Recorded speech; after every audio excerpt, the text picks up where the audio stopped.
Recording. Yay. All right.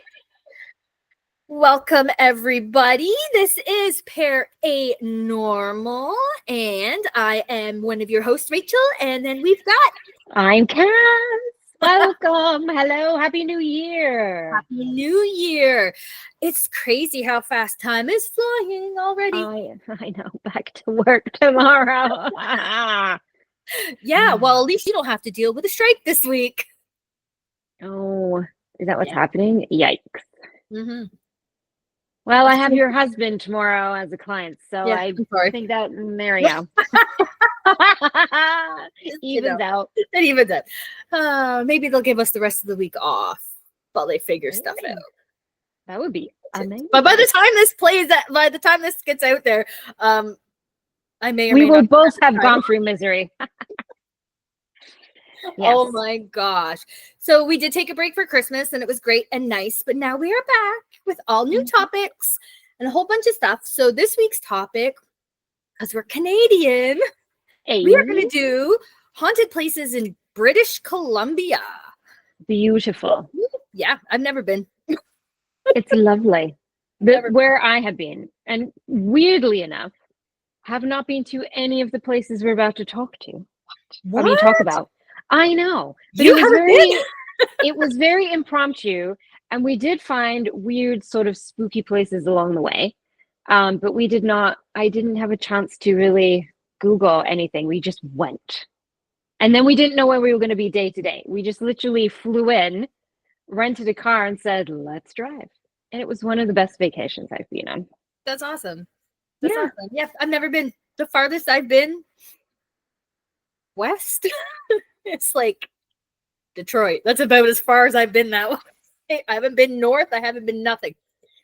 Wow. Sudbury, I think, is the farthest north I've been. Is Detroit west of us? Yeah, it's that way. This way. I'm trying to think. Oh, yeah, I guess so. Yes, it is. Yeah. That's as far as west as I've gone. Wow. Yeah. I didn't travel anywhere when I was little or in my teens or anywhere. But I've been to like Nova Scotia and PEI and all that. Mm-hmm. But that's as far east as I've gone. We need to do a little past life regression on you and figure out why you are so afraid of planes. Yeah, probably. Or we just need to drug the shit out of you, get you on the plane, and be like, I like road trips. Listen, I didn't even go anywhere in the States. The farthest south I'd ever been was Buffalo. At least I could say I've been a little farther now. But yeah, it's bad. So yeah, didn't travel. The person even take me to Disney World or land or wherever. No Florida, nothing. Because they were probably like, if you're not flying, we're not going. Get over it. Well, maybe if they put me on a plane when I was little, we would have had an issue. But you know what? No, we didn't. True. We didn't know. Or maybe they tried and you lost your tits. And that's why they were like, never again. And you've just blocked the trauma from your memory. But yet every time you get near a plane, something muscle memory is like, no. No, it's probably because when I was little, I lived down the street from where I did now, and a plane went into a house on a Hortop, which is just down the street. It's probably where it started from. Plane went into, I'm assuming like a little propeller plane thing. Yeah, it was like a Cessna. Okay. But it was still a plane, and it went into the house.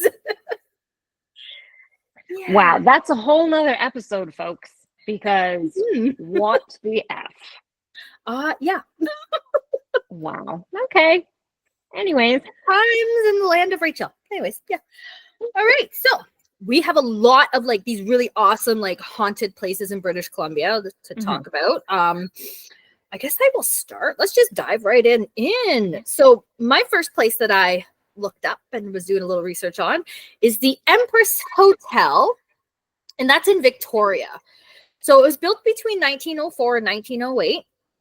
And it is apparently home to several different ghosts, including the guy who built the place. So there is a regular sighting of a dapper, slender man with a mustache walking with canes, and he leads staff. It leads staff and visitors to believe that this gentleman is the ghost of Francis Rattenbury, who helped build the hotel. He was apparently an infamous character in Victoria, and scandals followed him throughout his life. So he seems to be, Oh, to get along with. nice.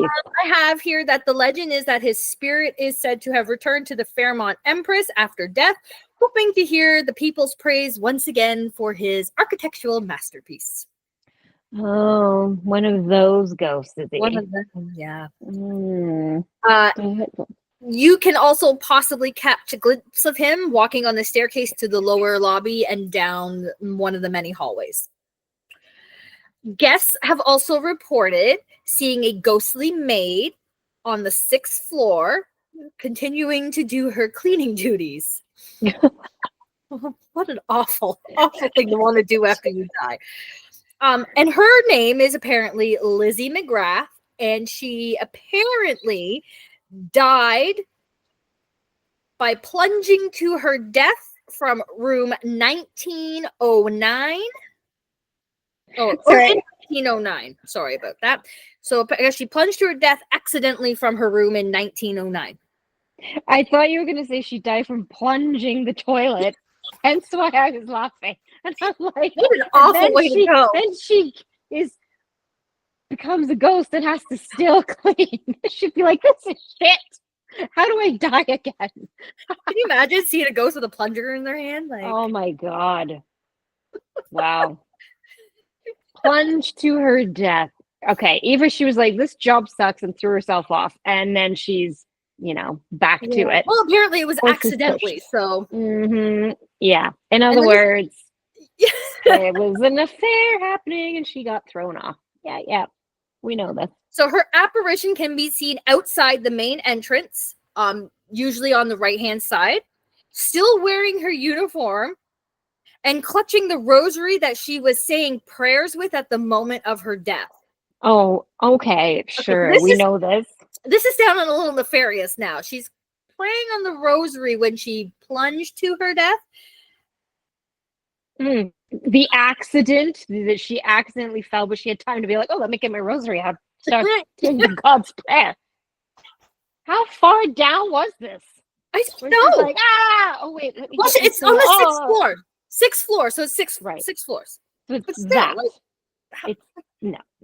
It's not long enough for you to get the thing out and then be like, let me get to the right chapter and verse. Here we go. Dear God. Oh, wait, no. You're like, I'm falling. That's it. You're done. There's no time for anything else. Who knows that she was clutching her thing? This bullshit. I call bullshit. We're going there, and I'm going to talk to this woman and being like, this bullshit. Yeah, we should. Done. Yeah. Apparently, there's also another ghost in this building, and they only know her as Margaret. Apparently, she died of natural causes in her room, which is also on the 6th floor in the recently added tower after World War II. There's something about the 6th floor. Yeah, I was just about to say. So the room, the room in which she perished in continued to be rented out until claims of activity became overwhelming, and the room was eventually turned into an elevator shaft. Oh, okay. Just that room? You're not going very far.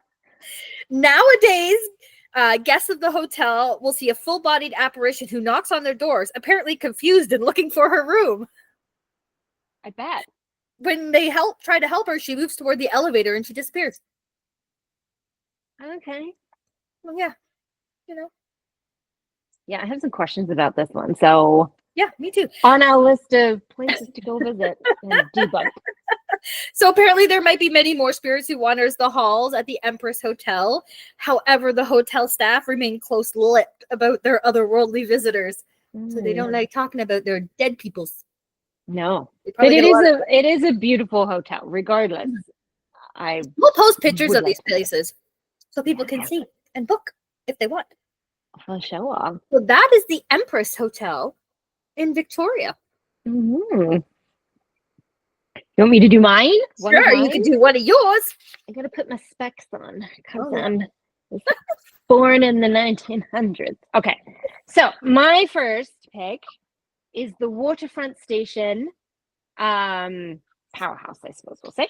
So this was built over 100 years ago. It actually first opened in 1914. It is in Vancouver in the town of Gastown, which I don't know what's up with that place, but there are a lot of haunted places in that area. So sorry, did I say power station? It's not a power station. This is waterfront station. It is a transportation station.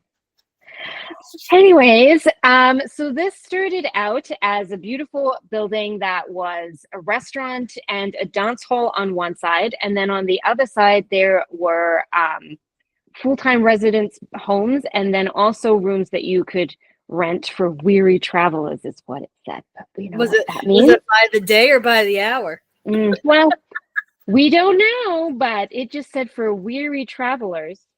So we'll leave that up to interpretation. So now there is still a restaurant there and a lot of office space for people that want to rent it. It's a beautiful, beautiful looking building. And of course, it is like the main central hub for a lot of different transportation vehicles, if you like. So this is a 6,200 square foot station in total. And there are quite a few apparitions that are seen here. Namely, and probably one of the most famous is a 1920s flapper dress woman that is often seen dancing around the platform. And with her comes some sort of 1920s music that is often heard. So usually if you start to hear, then look out for the flapper because she's coming. She's been seen quite a few times, especially by the security guards. They often seem to see her around. There is also an elegant woman in one of the empty offices who they wonder if she was maybe around when they had the dance hall era. A lot of desks and furniture being moved and footsteps being heard. So the security that patrol the area late at night, that's one of the biggest things they talk about, is that they hear footsteps coming up and down the hallway, or that when they go into one of the offices, you know, they lock everything up, they hear something, they go back in and things have been moved around. There are sometimes 3 elderly ladies seen sitting on a bench, and when someone goes to approach them to see if they need help, they disappear, which would be scary, I think, in itself. And lastly is the headless ghost of a man on the tracks. So in 1928, a gentleman named Hub Clark was killed while he was repairing tracks. He got stuck, and they believe he passed out and then was decapitated. And so his headless ghost is often seen up and down the tracks, and people are like, you gotta help him. And then they realize he's not real. He's got no head. Exactly. There's something not right about that guy. Creepy. That would be kind of really. I mean, it's one thing to see someone and be like, hey, and it's another to be like, the fuck, and realize that their head's not there. Yeah. So that is the waterfront station, not power station, in Vancouver. So I also have Gastown here in my notes as well. And I've got Gastown and the old spaghetti factory. So the old spaghetti factory, I swear every town has one of these. I know. The old spaghetti factory is a restaurant. So obviously, yeah, every town has one. Is it like Cheesecake Factory? Is it like one of those type places? I have no idea. I've never ate at one. I know Toronto has one. I've never ate at one. I have honestly at first thought it was like a legit old factory that made spaghetti. And then the more I read, I'm like, no, what? It's not. It's not. Okay, continue. Yeah. So the building that currently houses the restaurant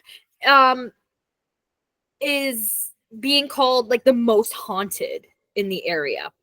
Ooh. And that is because it says it has 4 known active spirits.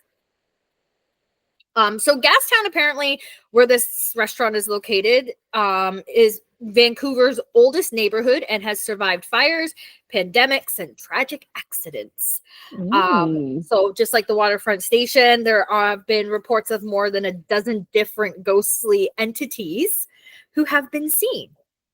So Inside the restaurant, patrons find the historic number 53 trolley car that is part of the decor, and apparently that has brought itself a ghost. Oh. They say that the conductor of the car likes to sit inside the trolley after closing time. You know, many staff have reported seeing the apparition in full uniform, observing them as they go about their closing duties. You know what that reminds me? You know the movie Heart and Soul with Robert Downey Jr.? No. What the fuck? Yeah, well, I know. You need to go watch it. It's about dead people. What? And he's like, yeah, they're like ghosts, and he can see them, and they like died on this like bus accident, and like the bus still drives them around. Yeah, watch it.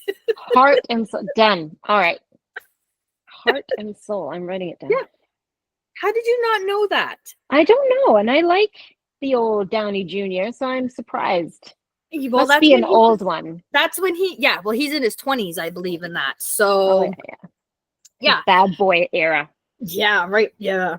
All right. So I also have that guests and staff alike have found themselves confronted by a red-headed, slight man in red long johns who has been known to roam the kitchen. He calls staff members by name, and he scares women in the public bathroom. Yeah. I would think so. Yeah. Dead or alive. Some guy shows up in red long johns in the washroom. You'd be like... Apparently, he has also been heard laughing, has been referred to as a highly mischievous spirit. Apparently. Yeah. Why does with ghosts in bathrooms at restaurants? I don't know. That's another thing I have always questioned. Yeah. I was at, there was one in, where the heck were we? Charlottetown, I think, in South Carolina. Same thing. We're in a restaurant. They're like, watch out for the ghost in the washroom. I'm like, listen, there's already a lineup in the woman's. Wait your freaking turn, okay? God damn it. God, so, a ghost now? Like, the third and fourth residents, ghostly residents, I should say, of this restaurant building are children. So apparently there is a little boy named Edward who has a tendency to bend and move cutlery and run around the restaurant. And then a little girl with a balloon who likes to chat. Apparently she's told a friend of the manager that she was looking for her mother. Your pauses in your sentences are so funny because you're like, the little boy who's been known to bend cutlery. And I was just like, oh my God, he bends? Like, what does that mean? He like crab walks into the room, which would be scary. Spoon bending! Right? But it was like the last one you did where you're like, and the maid plunged to her death. And I'm like, what? It's so dramatic. It's fantastic. Yes, I'm making this suspenseful. You are. I'm like, oh my God, a gymnastic boy? What? No. Just smooth. So big deal. Oh my God. God. The balance beam, bro. So they don't know if these like other spirits are attached to anything. Because they have a lot of apparently historic items that they've decorated the property with. But there has been a psychic that came, and she or he, it doesn't say, it just says psychic, stated that there was a vortex in the back of the building that attracts spirits there. But they don't really know for sure. So I may have just blanked this. What was the building? What did the cars have to do with it? It's decoration. They just brought it in to decorate. Oh, yeah. I see. I'm like, what was going on here? Okay. Yeah. Well, that could do it. So that's the old spaghetti factory in Victoria. Or no, we know. Yeah. Didn't make spaghetti. Vancouver, not Victoria. Vancouver. Too many V's. Gastown. Nice. Okay, well, on to my next one, which is Stav Falls Powerhouse. Now we're at the powerhouse, the power station. I actually don't have down where this was. So it's a mission. Mission, I have. Oh, I had the word mission written down. I just neglected to say it. I was just that was the trivia for the day. Did you get it? Good job. Okay.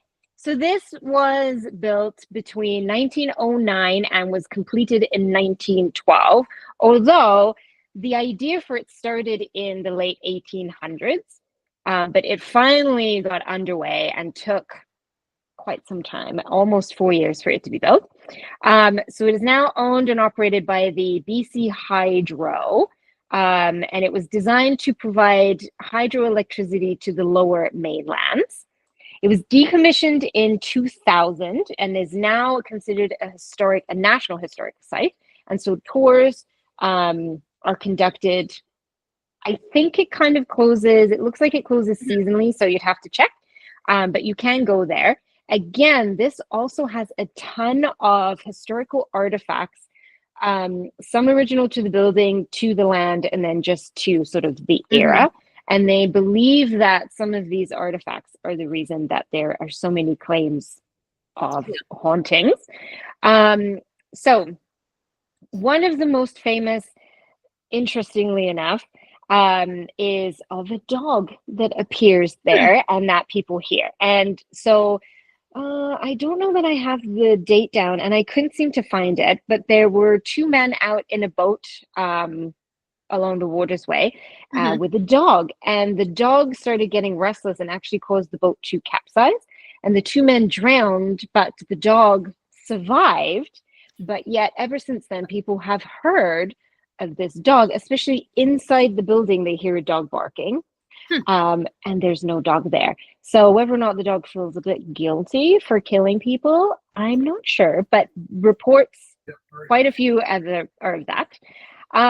There is often a man's voice calling hello when people first enter the building. So these would be mostly like the tour guides when they're sort of setting up for the day and they walk in there knowing no one else is in there. They hear a man calling a hello, which is quite spooky when you're in a place and all of a sudden you hear something like that. Lots of shadow figures, usually in windows or further off in sort of opposite buildings, people have seen, as well as a lot of ghostly footsteps and noises as well. Strangely, there's been a lot of UFO and sort of paranormal light phenomenon that has happened over the dam itself. Yeah, that makes sense. I would think so. Like a lot of power is generated, right? And so they say water is a big conductor of energy. And so when you have something of that magnitude, it doesn't surprise me either.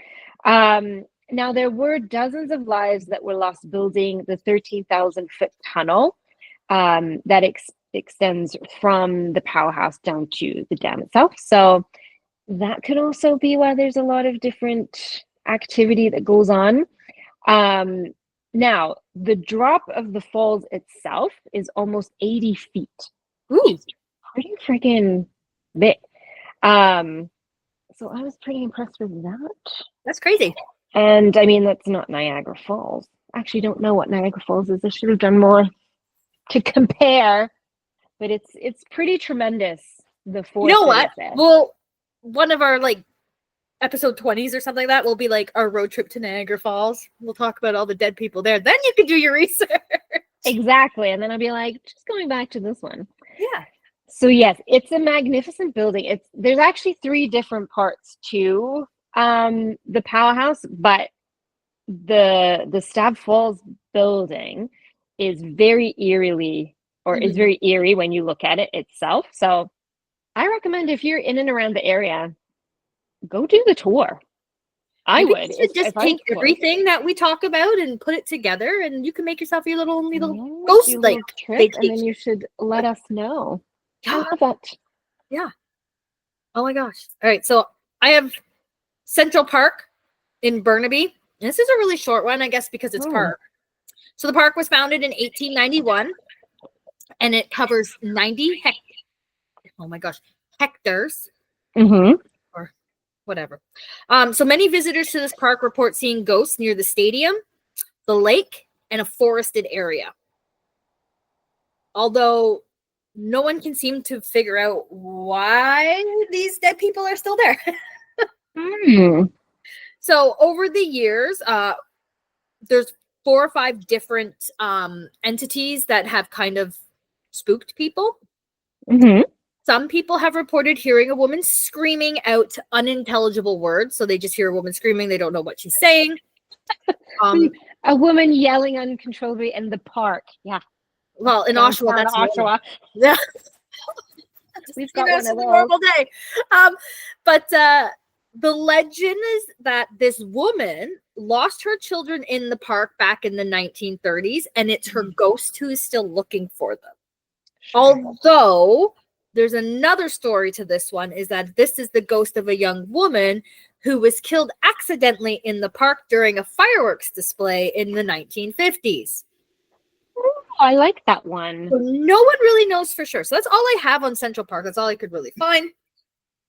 But that's super interesting. Yeah. See, we don't often get outdoor areas haunted, right? It's always like the old spooky houses and all that stuff. So Yeah. I like that you added that in. Good job, Rachel. I know. I'm so proud. No.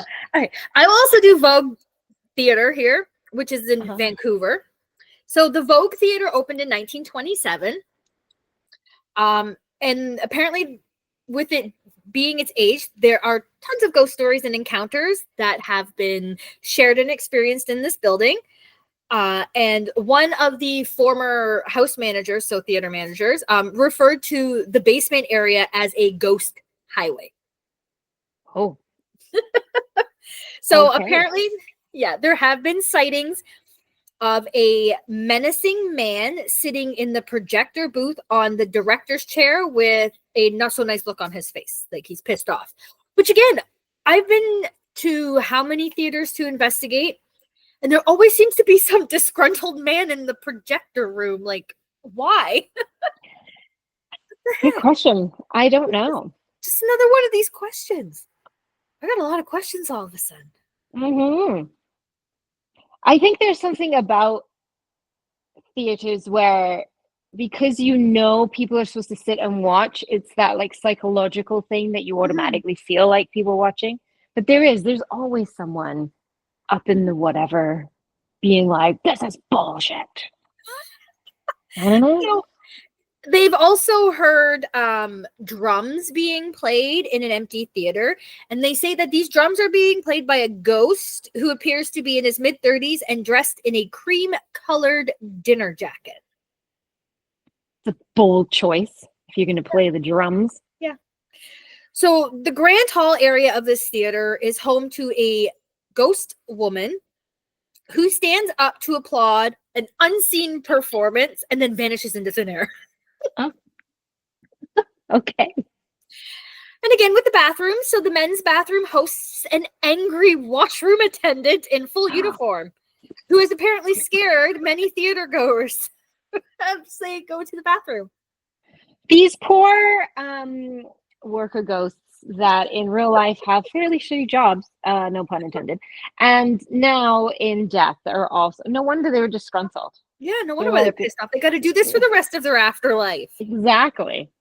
And then they also says that there's been a orb of light, so an anomaly, that has appeared to staff and visitors. They say the orb is the spirit of a high-flying acrobat who fell to his death while performing a vaudeville act during the theater's early years. However, there is no record or anything to prove that this actually happened. Okay. So while all the others can form into apparitions, this poor guy just results into a ball. Wow. Yeah. Very interesting. Okay. I'd like to see this orb on a tightrope. Like, really? Like, is he like, does it like roll? Does it float? Yeah, and we're, you know, what we say about orbs. Exactly. Anyways. Does it have wings? How many drinks did you have before you saw the orb? That's all I'm asking. Exactly. All right. Well, my next one is Craig Duroche Castle. This is in Victoria. This is actually this is obviously an old picture of it, but it actually looks somewhat similar. So this building was built between 1887 and 1890. by the wealthy coal baron Robert Dunsmore. Said horribly. Sorry. Anyways, unfortunately, he died in 1889, right before it was completed. And this was basically his dream to be like, I am pretty much the wealthiest man of this land. And so he built this on top of a hill overlooking the rest of, I guess, Victoria, really, to be like, oh, everyone stare at me. And he never got to see it in its completion.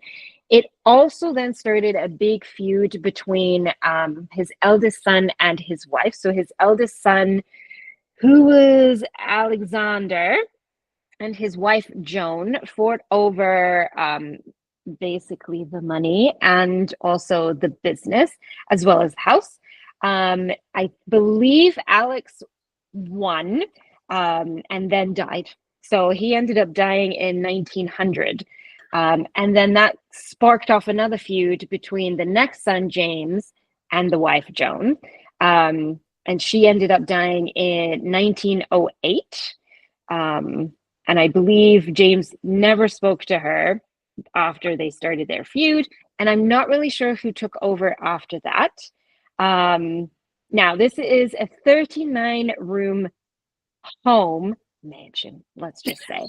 It has been a military hospital, a college, offices, and a conservatory before it became the museum in 1979. So it has been donated as a museum for quite some time. It's not like a very recent thing. So obviously, probably family members just died off. It is 25,000 square feet. And like I said, sits on the hilltop for all to see, because that was the whole thing. He wanted this to be a masterpiece. There are 4 levels. It is stained glass windows throughout the whole building, intricate woodwork, and just many other beautiful fixtures that were kind of the highlight of the time and are now just very beautiful. There's lots of artifacts from the original home as well as from the family and of the era, and so they're wondering if maybe that also brings in some of the ghosts. Now, one of the main ghosts that are seen there is a young girl. They believe that she is the second daughter of Robert and Joan. She died. She wasn't a child per se, but she certainly was not like an adult at that time. And they believe she died just shortly after Robert himself had died. So they wonder if it's her.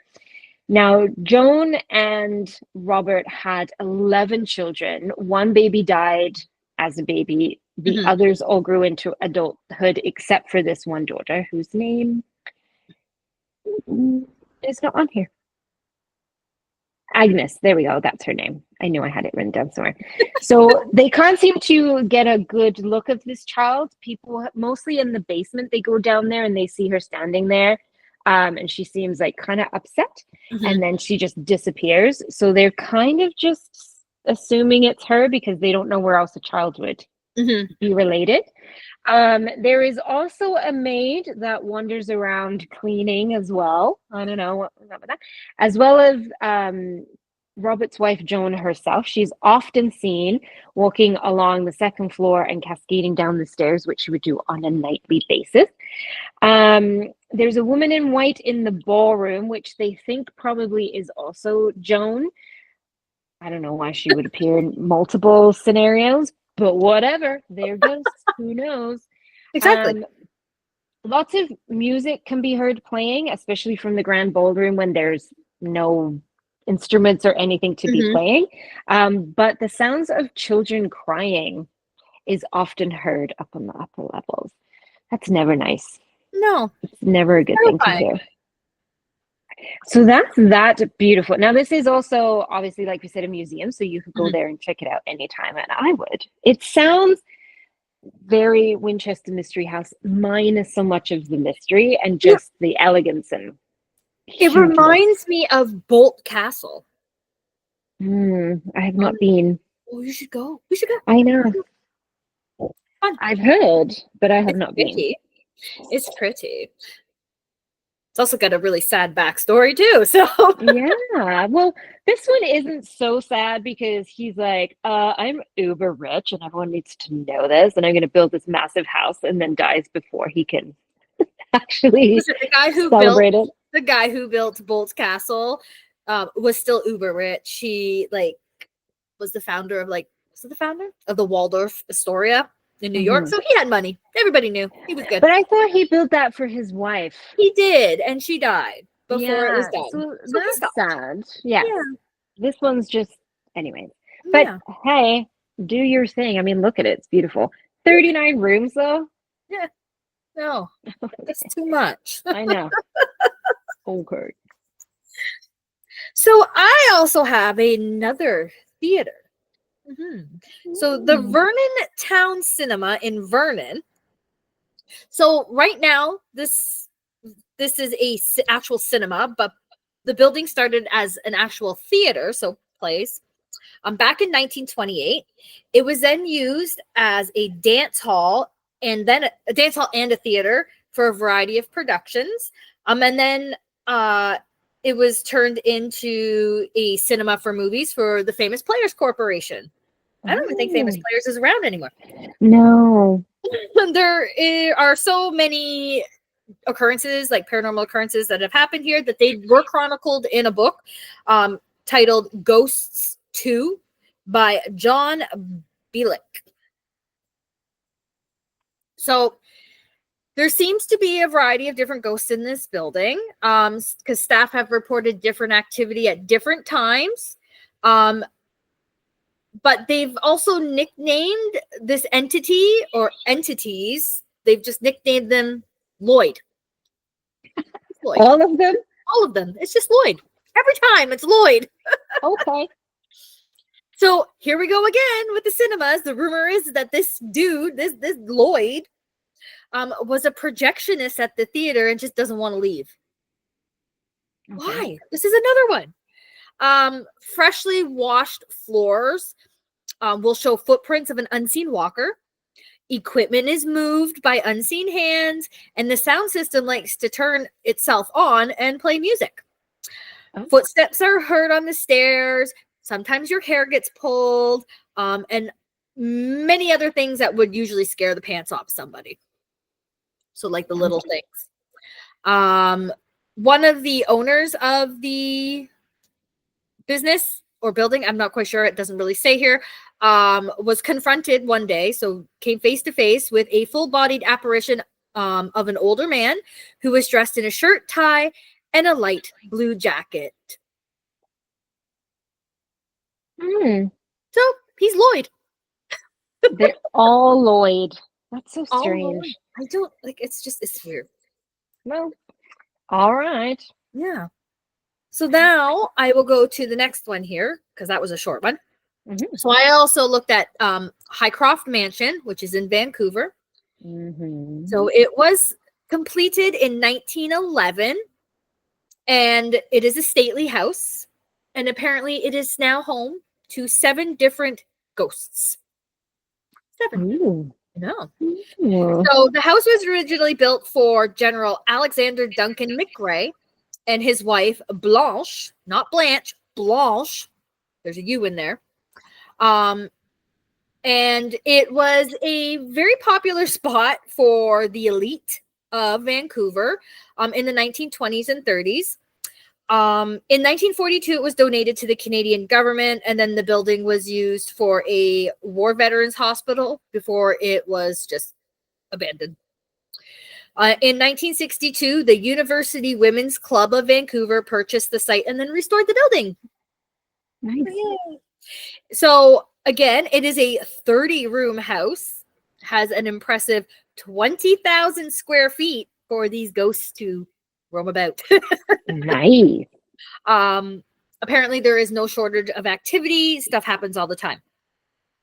There is an apparition of an older gentleman dressed in a World War I officer's uniform, and he is frequently seen and assumed to be General McRae himself. There is also a beautifully dressed woman who they believe is his wife, that is also seen. Wow. So apparently the ghosts are very visible here. So people really see them a lot. And they can easily distinguish between who it is. Which I would really like to see. I love when places say that. They're like, oh my God, like you see ghosts daily, but then don't really actually have any proof, No. like any pictures. And maybe there are. I'm not saying this, but I always wonder that. Or like put up CCTV cameras then. Yeah. So that you capture them all the time. Yeah, exactly. Listen up, peoples. Another resident spirit of this mansion is apparently a woman. She wears a nurse uniform. She is thought to be the head nurse from when the mansion served as a convalescent home. Oh. So along with this nurse, there are been apparitions. So people have seen apparitions of 3 Army veterans throughout the house, seemingly from the same time period. So they're all dressed very similar. They have been known and dubbed as the pranksters by staff because they are prone to opening doors and closing doors, causing lights to flicker. So they're doing the ghosty things. Yes. And then lastly, they have a spirit there known as the crying man. And that is because he sobs, so he cries like super loud from a room on the lower floor of the building. So he's really sad, apparently. Yikes. I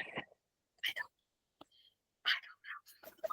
Creepy. But yeah, so that's Highcroft Mansion. And is that a place that people can go to? And I believe so. Yeah, I think so. Maybe, I don't know. It's the University Women's Club of Vancouver, so I'm assuming you could probably go. I would hope so.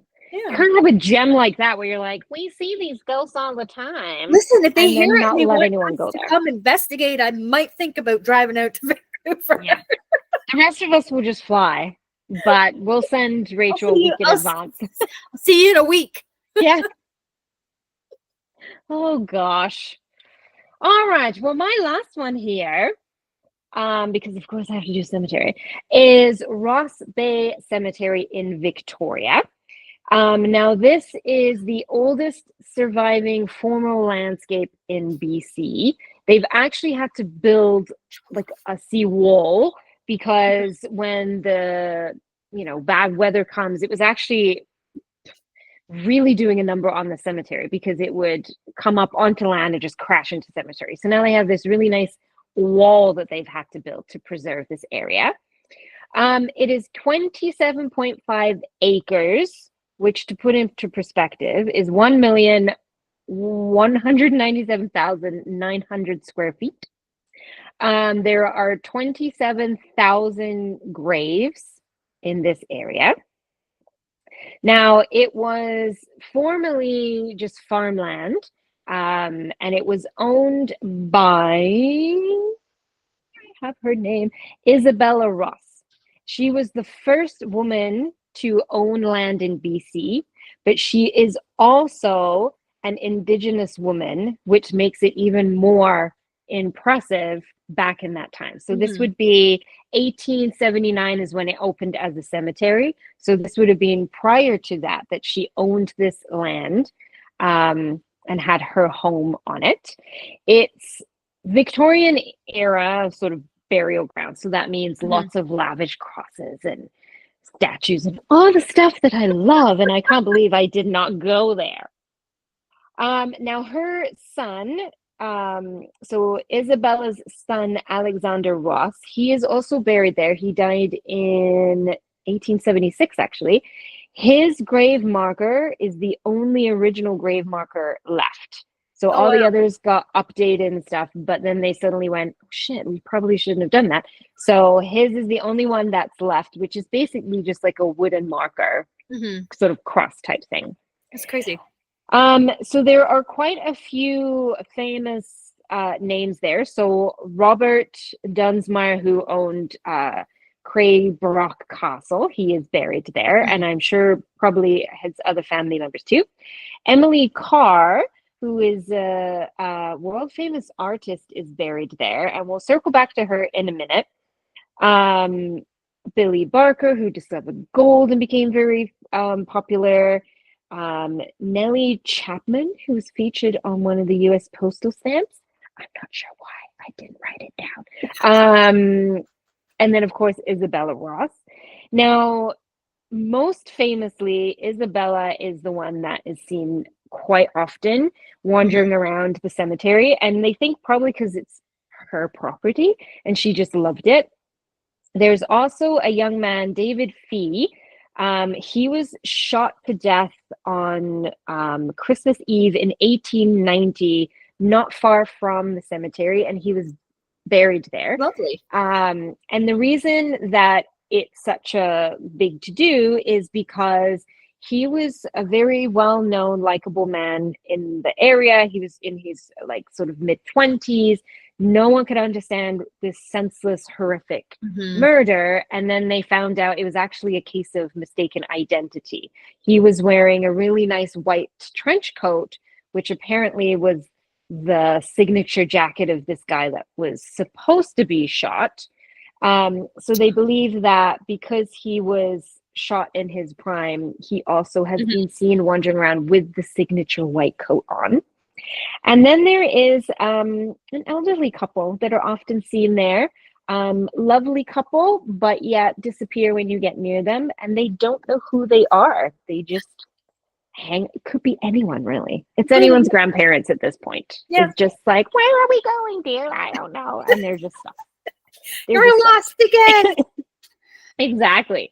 Now, there are rumors that in the late 1970s and throughout 1980s, people would break into the cemetery at night and do a lot of satanic rituals and all this other silly nonsense in there. There is a book that was written about it, but it's very questionable whether or not it actually happened. But in the, I believe, late 1900s, they actually ended up closing off the cemetery, and now it's patrolled often at night so that people can't go in there and vandalize it and do all kinds of bullshitty things. But throughout the day, it's a beautiful place to go to. And apparently that's when the ghosts come out, especially the older couple. I can't see them being out that late because, you know, bedtime. Yeah. But it's a beautiful, I mean, the pictures of it, just the beautiful roadways and the big trees. It is everything Kaz loves about it. That's a picture of it. Yes. That is from the satanic ritual era, apparently. But it's beautiful. Yeah. I love it. And so, with your Dunsmuir family, I do have Hatley Castle. So that was built in 1908 for the son of Robert Dunsmuir, who was the owner of Craig Darroche Castle?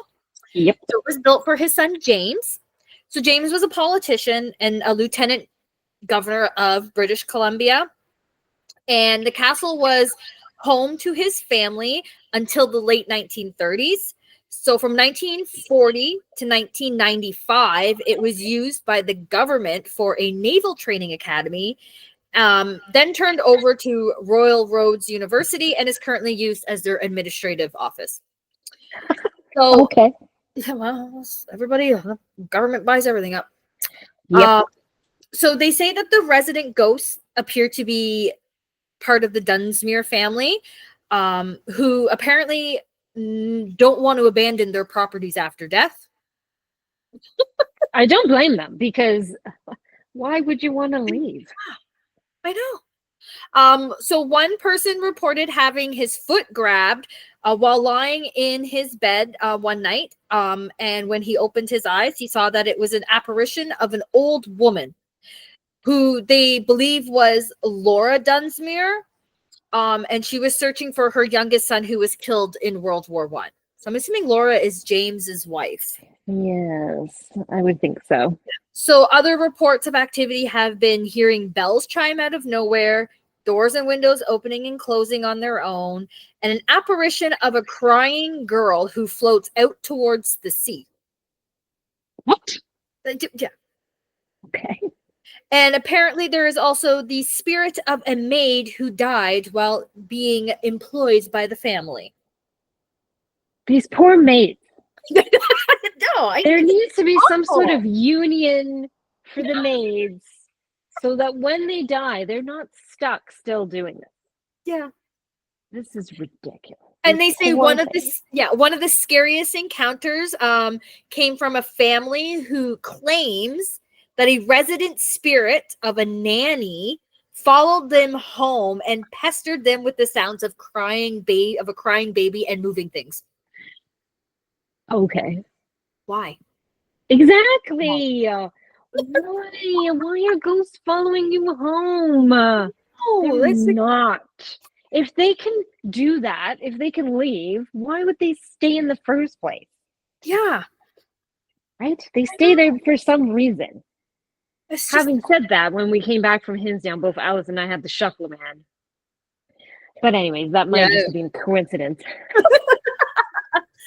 Like, I have a ton more like places. I'll list them off at the end, just, special shout out. But I do want to do this one here. It's called Newcastle Island. Mm-hmm. It is located just off the coast of Vancouver Island by Nanaimo. Yes, it's named after the bars. Just ask Leanne, who was like, "Oh, every time I see the word Nanaimo, BC, it reminds me of the Nanaimo bars." And I turned to her and was like, "Do not realize that they're named after that place in BC." Well, she needs to watch this episode. So this island has a very infamous evil spirit attached to it. And they said that this is Kanaka Pete. Kanaka. Kanaka. Pete. Okay. Pete. He apparently murdered his wife, child, and in-laws. Silence from us, Jesus. And his in-laws. Well, yeah, and his in-laws. I get it, buddy. He tried to escape to Vancouver on a canoe, but was caught on Newcastle Island, and he was hanged at Gallows Point. He apparently was buried in an unmarked grave on Newcastle Island and was heard to say that revenge would be his and he would return. And apparently he has. Ooh. Dun, dun, dun. He's reported to haunt the east side of Newcastle Island. And legend says that he was responsible for the mining disaster that happened on the island in 1887 that killed 150 people. So they're blaming this dead guy on this accident. Well, he did say he'd get revenge. Yeah, he did. People who have stayed on the island at night, they have claimed to hear the screams and chopping sounds in the forest on the east side. Yikes. Because that's a little, Camp Crystal Lake. Yeah. So a Boy Scout group who was spending the night and they went exploring after dark reported cold air, glowing eyes, growls, and other noises that were not like natural. There are also stories of people disappearing after going to the far side of the island at night. Well, okay, yeah. We all know why. We all know why. Had they been drinking? There you go. Mystery solved. Aliens. But yeah. But like, I had to end it on that one because, we've done all these like, normal. Just had to add that creepy, awful, revenge-seeking dead man. That's pretty interesting. Yeah. So was there actual gallows there? Did they do a lot of hangings, or was he the only one? Did they build it? I don't know. I should look that up. Apparently he was caught and hanged at Gallows Point. So that's a good question. Mm-hmm. Was he like legally hanged? Well, exactly. Or was he like mobbed, like lynch mob, right? And I mean, so you're calling it Gallows Point. You know, one hanging, I don't know that you can just name it that. So there's got to be something to Was it. this something that, you know, like the community called because that's what they did there? And, you know, the police just were like, yeah, I don't see nothing, right? Like, right. So, like, British Columbia has a lot of ghost stories. I know. So, like, there's still tons to talk about. Like, there's James Bay Inn in Victoria. You've got the Beeben House in Nanaimo. I've got, you know, Barkerville Historic Town and Park, which obviously is in Barkerville. What else do I got here? Bastion Square and Helmicken Alley. You got Market Square, Chinatown. You have the Parliament buildings, Chateau Victoria Hotel and Suites, St. Anne's Academy. That's just to name a few. You guys should just look it up. Tons of them. But yeah, I'll totally post pictures of these and maybe a little brief explanation about who's haunting on our Instagram and Facebook so people can see all this stuff. But yeah, it's like super crazy. It's amazing. I honestly, like, we could do a number of episodes on British Columbia. It's a lot. Oh yeah, we could just do it on each one. Maybe we should go to Newcastle Island. Road trip. Yeah. Listen, if we go to Hinsdale, we can go to Newcastle. Exactly. So, but yeah, so that's the episode on British Columbia and its ghostly stories and inhabitants and all the cool places I now want to visit. I know. That's the trouble with these episodes is we're like, okay, when can we go? And I mean, I can go whenever because it's just a hop, skip, and a jump for me. But for you, it's a week drive. Exactly. Hey, maybe Jay will get a truck because he's been looking at trucks, and we'll just go. And I got a place to sleep in the back. You could take a load down there. I'll meet you there. All of the places you could stop along the way. It would be like a haunted adventure along the way. See, as long as a truck fits. It will. I don't know if it'll make it across to the Nanaimo Island or whatever it's called, but no, probably not. Maybe. Probably not. But yeah, that's British Columbia. So yeah. But before we go, I just wanted to let you know something that just popped into my head now. This is probably what I wanted to tell you. So you know how in our last episode we talked about like Christmas and those damn 13 Yule lads? So Jay and I were watching a movie the other day, and this movie didn't do well in movie theaters. It's called Red One. It's got The Rock in it. And it didn't do well. Continue. So anyways, it didn't do well. And I'm going to assume it's because people didn't know what the hell was going on in it. Well, here I am watching it. And here is Shay watching it. And it hit one point and I looked and I went, Jesus fuck. We was just talking about this shit. Because lo and behold, Santa gets kidnapped by Grella. Liquor. Yes. Kipper. They get it because they're like, oh, this Christmas witch and her 13 children. And I was like, oh my God. And then Krampus was in it. And I was like, we just talked about this. They stole our friggin' episode. Yeah, they did. They fucking did. God damn it. Wayne Johnson. Sausage sniffer and everything. God. Exactly. They had them in there, but they didn't give them the names. They just made them look like buff. Oh my God. Like buffs, was it Icelandic men? And I was like, come on. Where's door liquor or whatever the hell it was? Exactly. Carpet scratcher or something. I should listen to our episode and then watch Red One and you'll understand it. Exactly. And then tell us which one's better. Yeah. Our one. Wow. Well, that's hilarious. That's what I had to tell you. But yeah. I just love that for like a week after, every day on your phone was one of the different weirdos. And you were like, leave me alone. Big nose picker or whatever that one was. Yes. Bowl liquor, spoon liquor, sausage swiper. Like a really bad episode of Dora. Anyway.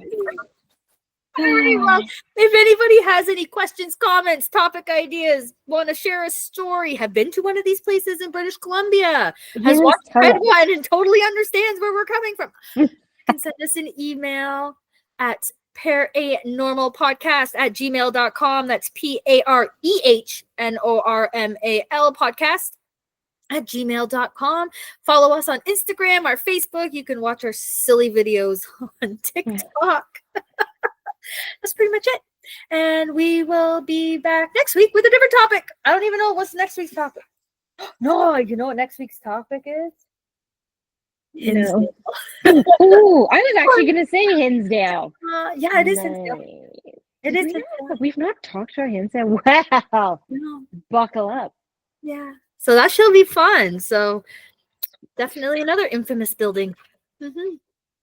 Absolutely. But all right, guys. All right, everyone. Have a great week. We will talk soon. Bye. Bye.